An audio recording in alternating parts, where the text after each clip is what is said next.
오늘 이제 우리가 네. 경문협부터 얘기합시다. 아, 경문협이요? 장안의 화제. 네네. 이게 장안의 화제가 된 데는 어떤 유튜브가 영상이 좀 촉발이 됐죠.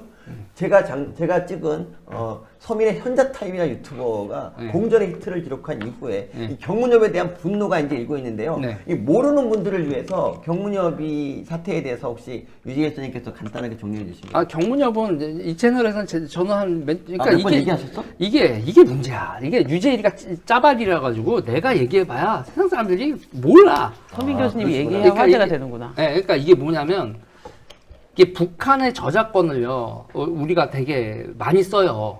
가장 많이 쓰는 게 TV조선이야. 왜냐면 조선중앙통신을 맨날 틀거든. 맞네, 맞네. 그래서 그 이제 북한한테 저작권료를 보내야 되는데 그 이제 우리하고 북한 사이에 그게 없잖아요. 그래서 경문협이라는 게 만들어져서 대한민국 그러니까 북한의 지적 소유권이라든지 이런 것들에 대한 북한으로 보내야 될 돈이 여기 차곡차곡 쌓이고 있어요. 차곡차곡 쌓이고 있는데 우리가 북한한테 현금을 못 주잖아요. 지금 유엔 제재나 이런 것 때문에 현금을 못 줘서 이렇게 쌓여 있는데 그거를 관리하는 사람이 임종석이지. 지금이 또 바뀌었나? 이사장이 지금 임종석 이사장, 맞습니다. 맞아요. 아직도 임종석이에요. 아직도 임종석. 네. 쭉 임종. 네. 앞으로도 임종석. 앞으로도 임종석. 그래서 이제 여기서 이제 문제는 뭐냐면 북한이요 우리한테 돈 줘야 될 게 있거든. 예를 들면은 천안함 그 전사자들이라든지 이렇게 북한이 그러니까 우리가 보면 법에 이런 게 있잖아요. 상계. 내가 너한테 줄 게 있고 나도 너한테 받을 게 있으니까 이걸 털자 이런 거 있잖아요. 네. 그래서 여기 있는 돈을 털어야 돼. 나는 이거 원비와 부모한테 꼭 알려야 된다고 생각해. 원비와 여기 북한이 돈이 다 이거 해가지고 근데 그거를 되는데 그거를 또 안 주려고 온갖 꼼수를 쓰고 있지. 그러니까 이제 예를 들면 이런 거예요. 그러니까 그 탈북자 중에 이제 국군 포로가 있어요. 나이가 90 정도 되신 분들인데 네. 그분들이 이제 그 탈북자 그러니까 포로는 원래 막 송환해야 되는 게 맞는데 그거를 어기고 강제 노동을 시켰단 말이에요. 몇십 년 동안. 너무 열받잖아. 그래서 우리나라에 탈북한 다음에 김정은과 북한에게 소송을 걸었어요. 근데 그게 2,100만 원이 이제 인정이 됐단 말이에요. 그리고 이런 적도 있어요. 6.25 때 이제 납북당하신 어떤 분의 그 딸이 소송을 내가지고 5천만 원 이제 소송을 받아냈어. 그러니까 재판부가 5천만 원을 주라는 거야. 근데 우리나라에 북한 돈이 없잖아. 그래서 어떻게 할까 하다가 보니까 경문협에 돈이 21억이 있네. 그래서 이 돈에서 니네들 이거 줘라고 했는데 이거 당연히 줘야 되는 거잖아요. 근데 임종석이 안 준대. 이유를 물어보니까 우리는 방송사에 주는 것이지 국가에 주는 게 아니기 때문에 안 된다고 하는데 사실 북한은 방송사가 거의 국가예요, 사실은. 그렇죠. 예. 이런 말도 안 되는 소리 하면서 안 주고 항소를 하고 있는데 이 인간을 우리가 우리나라 국민으로 봐야 될까요? 나 북한이 왜 오늘 썸네일 제목이 이건데 북한이 왜 간첩을 안 보내나? 간첩 보낼 필요가 없지. 임종석 같은 애가 이미 고위직에서 활동하고 있는데 김용석님 감사합니다. 굳이 보낼 필요가 김병수님 감사합니다. 보낼 필요가 없단 말이야 지금. 이런 일이 벌어지고 있어요 진짜. 10년 그러니까 어떤 돈이 누구한테 줄 돈이 해외로 송금할 돈이 10년 동안 이제 묵혀 있으면 이게 국고 환수해야 되는데 임종석이 그때마다 가서 이렇게 환수를 미루고 이렇게 해갖고 다시 국고로 다시 제가한테 갖도록. 그래서 이제 제가 의심되는 게 이거예요. 임종석 이 인간이 북한한테 돈을 주려고 이러는가 이제 그게 제일 합리적인 의심이지만 두 번째로 이 자식이 이 돈 다 갖다 썼나? 이 생각도 들더라고요. 저도 그 생각 잠깐 했어요. 사실 그 따님이 그 명품으로 휴가문 사진이 있었잖아 우리. 그 명품으로 휴가문 사람이 요새 최근에 또 나타났는데 누구냐면 박수홍 형의 자녀들이 맞네요. 명품 휴가 갔거든. 그 삥땅 치는 얘긴데 그게 임종석도 혹시 그런 거 아닐까? 돈이 만약에 돈을 주면은 이제 본물처럼 소송이 일어나고 자기 돈 토해내야 되니까 그래서 그런 게 아닐까 이런 의심을 해봅니다. 어떻습니까 유진 선생님 오늘 이쁘게 하고 오셨는데 한 말씀. 제가 그래서 어제 근데 경문협에 친구들 있지 않아? 나는 친구가 없는데 네. 경문협의 이제 홈페이지랑 블로그랑 페이스북을 본 후 민경호 소장님께 경문협 알아? 안 돼요. 어떻게 알아? 했더니 범민연 애들 거기 갔어. 범민연 애들이 거기를 왜 가? 남북 해외 3자. 그러니까 범민연 애들이 간 거예요. 그 다음에 또 하나는 그래서 범민연 애 누가 갔어? 누구도 가고 갔어. 줄줄 웃더라고요. 그 다음에 민경 이제 선생 테러당하겠다. 그래서 제가 또 봤죠. 거기를 또 이렇게 막 봤더니 이제 친북 성향을 판단하는 거는 굉장히 중요한 단어가 북한을 북한이라고 부르냐, 북측이라고 부르냐, 제일 심한 경우는 북녘이에요. 북녘. 근데 경문협은 대부분 다 북측이라고 쓴 게 간혹 보이고 다 북녘이라고 썼더라고요. 북녘. 그러면은 이게 나라와 나라 사이의 저작권법이 아닌 거죠. 그렇지. 북녘이잖아요. 북녘. 남북 이렇게 써 있으면 사실 이 북이 북한이야, 북측이야, 북녘이야, 북조선이야, 북인 거잖아요. 근데 북한 이렇게 부르는 거는 이제 그 정부의 정통성의 문제잖아요. 그래서 이제 북조선이라고는 차마 못 부르고 북녘 이렇게 순화해서 쓰거든요. 근데 경문협 모든 내용은 다 북녘이라고 돼 있더라고요. 김정은이란 친북이구나. 말이 있어요 거기 혹시? 김정은이란 말 없어요. 그러니까 북조선이나 뭐 김정은 같은 말을 감히 뭐 황석에서 못 쓰는 건가요? 그러니까? 그렇죠. 김정은이라는 이름을 쓰려면 뒤에 무엇을 붙이냐에 아, 따라서 그렇지, 또 그렇지. 뉘앙스가 다르니까 잘 안 쓰죠. 우리 앞으로 임종석을 림종석이라고 부릅시다. 림종석. 그게 맞죠. 그렇죠. 그리고 근데 이분을 북한으로 송환해 주는 건 어떻게 됩니까? 이렇게까지 오매불만 그리면 북한에서 안 받을 것 같은데. 그 명품을 무슨 수로 강제로 감당해? 보내야지. 안 받는다고 그러면 북한 원하는 대로 해줘야 됩니까 우리가? 뭐야 물 들었어 이거? 물이 덜 빠졌어 물이. 강제소 이제 이게 경문협은 네. 아마 빙산의 일각일 거예요. 지금 이거는 뭐 아직은 이제 이게 터질지 안 터질지 모르겠는데 우리나라 사기 사건 중에 항상 나오는 것 중에 창사기라는 게 있거든요. 창사기? 창사기.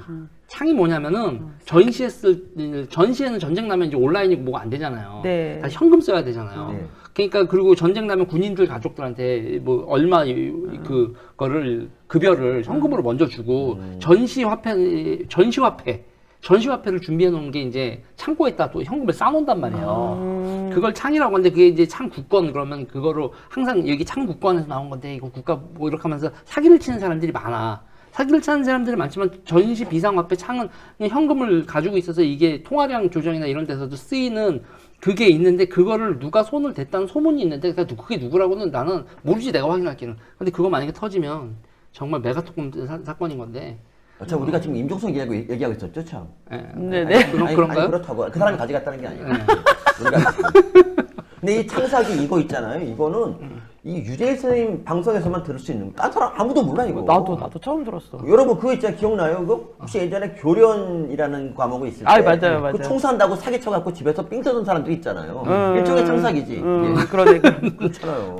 아니 그리고 보니까 경문협이 약간 전대협 동호회가 합법적으로 학교 때 마음껏 하지 못했던 북한 지원하는 맞아. 그런 무슨 동호회 활동 같아요. 그러니까 지금 원래 중앙 정부만 이제 북한을 지원할 수 있었는데 남북 교류협력법을 좀 바꾸고 그래갖고 지금 경문협과 이제 경문협하고 각 지자체가 연결돼서 이제 지자체가 이렇게 협약을 맺으면 지자체가 마음대로 돌 수가 있어요. 그래서 지금 벌써 계속 이제 협약 맺고 있는데 뉴스 보니까 춘천도 맺었고 뭐 파주도 맺었고 용인 막 맞아요. 열몇 군데 맺었는데 네, 이게, 맞아요. 이게 이제 앞으로 이 지자체 이 장들이 전부 다 민주당 애들이야. 맞아. 민주당하고 다 맺었더라고. 다 민주당이 그래서 얘네들이 앞으로 이제 지자체별로 경쟁을 막 할 거란 말이죠. 북한에 누가 더 퍼주나, 누가 더 많이 퍼주나. 맞아. 이게 너무 무서워 죽겠는데 그 최문순 얘기가 또 얘기를 해야 되지 않습니까? 최문순. 중국 강원도 그 최문순 그 인간이 그 인위적으로 중국 그 단지를 중국 문화 단지를 네, 만들어요. 맞아요. 그러면서 자기가 자랑하는데 자연 발생적으로 생기는 단지가 아니라 인위적인 단지 이게 처음이라고 자랑하는 이게 자랑이야. 이거. 그게 자랑이야. 그리고 개념이 없는 목표가 거죠. 중국 문화를 알린다는 거야. 이걸 왜 알려 중국 문화를? 더 웃긴 거는 네. 올림픽을 목표로 만들었다는 거예요. 근데 그게 베이징 올림픽이야. 네. 아니 중국이 올림픽을 하는데 우리가 왜 중국 문화단지를 이 사람 국적이 중국이야? 그러니까. 근데 이게 원래 있잖아요. 거기 대깨문들이 늘 하는 소리가 뭐 이제 국민의힘 야당 쪽이 항상 그 나라 팔아먹는 애들이라고 하는데 얘 진짜 나라 팔아먹는 게 맞아요. 얘네들이잖아요. 맞아요. 근데도 왜 얘네들은 왜 욕을 별로 안 하더라고. 왜 그런 거예요? 이게 저는 이영희 선생님부터 시작을 한다고 봐요. 아 리영희 리영희 선생이 이게 측정해서 요새 제가 이제 자주 얘기하는 게 8억인과의 대화라는 책이 있어요. 그렇죠. 그 8억인과의 대화를 보면 엄청나게 친중적입니다. 그리고 거기서 미래 예언 잠언도 있어요. 중국이 패권국이 될 것이다. 그러니까 중국의 잠재력이 어마어마하고 중국이 미국을 제끼고 세계 넘버원이 될 거다. 이런 얘기가 이제 그걸 이제 어렸을 때부터 종교를 받아들였고 지금 이 사람들은 곧 중국이 미국을 압도해서 패권국이 되고 이 생각을 하는 거예요. 그러니까 지금 이 사람들이 우리가 종북 그러잖아요. 내가 보기엔 종북이 아니야. 종충이야. 북한이 자기네들을 이 사람들이 기본적으로 했을 건 80년대 전두환을 상대할 때 자기네들이 힘이 너무 없잖아요. 네. 그러니까 갑자기 북쪽에 장군님이 계시다 그러니까 마음이 든든한 거야. 그러고 이제 막 전두환을 몰아내서 독재를 몰아내서 미국을 반미 미제를 몰아내자 그랬는데 그러고 난 다음에 북한 삐리리 됐잖아요. 뭐 핵 개발하고 뭐 고난의 행군인가 뭔가 하고. 근데 지금 보니까는 미국을 이길 세력이 하나 있어 보이는 거야. 그래서 이제 중국이 자기네들의 뒤를 봐주면서 미국을 쫓아내줄 것이다. 근데 미국한테 왜 그렇게 일을 가는 겁니까? 얘네들은 아직도 우리나라 미제의 식민지라고 막 우기고 있는데. 그렇죠. 그 사고 방식인 거죠. 왜 아직도 옛날 사고 방식을 가지고 있지, 정말? 우리가 거기 누가 그렇게 말했잖아요. 김일성이 한 말이 뭐냐면 일본한테 우리가 100년 동안 시달렸지만 중국한테 1000년 동안 우리 괴롭혔다고 중국이. 네. 왜 그걸 몰라? 김일성도 아는 거를. 되게 웃긴 거는 얘네들의 그 사고 방식 반미를 거의 우리가 반공의 국시였잖아요. 어렸을 때. 이 인간들 반미가 국시야. 그러니까. 맞아요. 반미가 맞아요. 국시인데 힘이 없어. 힘이 없지. 그런데 중국이 힘이 있어 보이는 거야. 네. 그러니까 조금 전에 그리고 이 사람들이 왜 그러냐면 옛날 사람들이라서 사고가 옛날로 굳어져서 아직도 우리가 이렇게 2000년대하고 2010년대를 지나면서 우리나라가 이렇게 반도체 팔고 뭐 무역 흑자하면서 이렇게 되는 걸 보면 좀 생각이 변해야 되는데 생각이 안 변해. 근데 반미를 해야만 자기네들이 사회에서 역할이 있잖아. 반미를 안 하면은 이 사람들이 무슨 역할을 하겠어요. 그냥 미국과 싸우는 게 이 사람들의 직업이기 때문에 직업을 유지하기 위한 견결한 사상투쟁. 쟤네들이 반일 할 때 보니까 막 유니클로도 못 가게 맞아요, 하고 맞아요. 막 그랬는데 그럼 얘네 스타벅스 가면 안 되는 거잖아 어쨌든. 너무 그리고 많이 가던데요? 컴퓨터도 쓰면 안 되는 거잖아. 자식을 못 보내는데 미국에. 그러니까 근데 임종석은 왜 미국 보내고 막 그러지? 옛날에 신의주 특구라고 있었어요. 신의주 특구라고 북한이 개발을 하는데 그거를 중국이 방해를 했죠. 그러니까 중국은 그 당시에 저임금 노동에서 북한이 경쟁자라고 생각하니까 신의주 특구가 생겨가지고 그 동북 쪽에 자기네들이 개발을 못하고 있는데 그게 그쪽에 중심지가 되는 걸 원치 않아가지고 그때 그 홍콩 투자자 그 특구장 했었던 사람들 구속을 시키고 이걸 중국이 말아먹는데 그때 신의주 특구에 들어갈 기업 남쪽 기업들을 섭외하러 어떤 변호사가 노무현 정부 쪽에 접속을 하면서 기업들 보내달라고 그런 자기가 북한 쪽으로 전권을 위임받았다고 라고 돌아다닌 변호사도 있어요. 임종석이 변호사인가? 아니죠? 아니죠. 아니네. 임종석은 아니네. 그리고 더 웃긴 건 뭐냐면 그 변호사가 더 웃긴 건 대한민국에서 부동산 개발업을 하고 있습니다. 와 진짜. 부동산 개발하는 변호사 많지 않은데 내가 아는 셋밖에 없는데 셋 중에 하나네. 뭐 그럴 거예요. 그렇구나. 그리고 SS. 더 황당한 거는 이제 그런 거죠. 주총장 있잖아요. 깡패 새끼들이 막 이렇게 코스닥 업체들 막 이런 주총장 같은 데서도 깡패랑 같이 등장하는. 누가 한 말인데 이거 우리나라 어떤 애가 이런 말 했어요. 그 중국은 큰 나라 우리나라 작은 나라인데 뭐 중국몽에 우리나라 함께 하겠다 이런 말도 했어요 진짜. 맞아요. 야 그리고 천안함 재조사. 그 사망 원인을 다시 밝히겠다. 진짜?